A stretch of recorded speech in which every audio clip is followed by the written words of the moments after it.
આજથી 2 દિવસ પહેલાં જે લાશ આજી ડેમ પોલીસ સ્ટેશન વિસ્તારમાં અર્ધ બળેલી હાલતમાં મળી આવેલી, એમાં વિપુલભાઈ છે એમનું મૃત્યુ થયેલું અને પાછળથી ઓળખાણ થયેલી કે શરૂઆતમાં તો કોણ મરણ જનાર છે એની ઓળખ નહોતી. ત્યારબાદ એમની ઓળખ થઈ મરણ જનાર કોણ છે અને ત્યારબાદ આરોપીને પકડવામાં આવ્યા. એમાં હકીકત એવી છે કે આ જે મરણ જનાર છે વિપુલભાઈ, એમને શામળભાઈ અને મેહુલભાઈ છે વકાતર, એમને 8 લાખ રૂપિયા આપેલા હતા. એમાં જે શામળભાઈ છે જે મુખ્ય આરોપી, એને ગેમિંગ રમવાની ટેવ હતી, જે જુગાર રમતા હતા મોબાઈલ એપ મારફતે, અને એમ કરતાં કરતાં એ દેવું વધી ગયેલું, જેથી વિપુલભાઈ એમના મોટાભાઈ છે, શામળભાઈના મોટાભાઈ તો મેહુલભાઈ, એમની સાથે મિત્રતા હતી વિપુલભાઈને, એટલે ઓળખાણ થયેલી અને એ થોડા ટુકડે પૈસા આપતા હતા. એમ કરીને કુલ 8 લાખ રૂપિયા એમની પાસેથી લીધેલા અને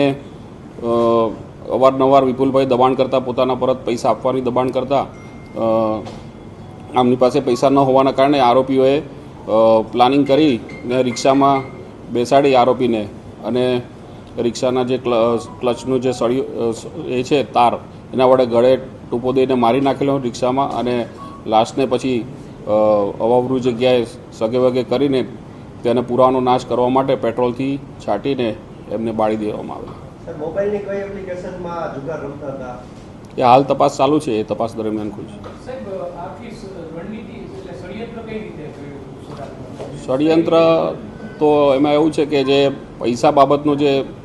પ્રેશર હતું આરોપી પર, અને એ આરોપી પ્રેશર સહન ન થતા, કારણ કે એમની પાસે એટલા પૈસા હતા નહીં 8 લાખ રૂપિયા, અને અવારનવાર આ કામના મરણ જનાર છે વિપુલભાઈ, એ એમની ઉપર દબાણ કરતા હતા અને એમના ઘરે પણ ઘણી વખત જઈ આવ્યા, જેના કારણે એમને કૌટુંબિક પણ પ્રેશર હતું આ આરોપીઓને કે ઘરે તમે ના આવો મહેરબાની કરીને. તેમ છતાં વિપુલભાઈ માનતા નહોતા અને એના પ્રેશરમાં આવવાથી આ આરોપીઓએ આ પગલું ભર્યું છે અને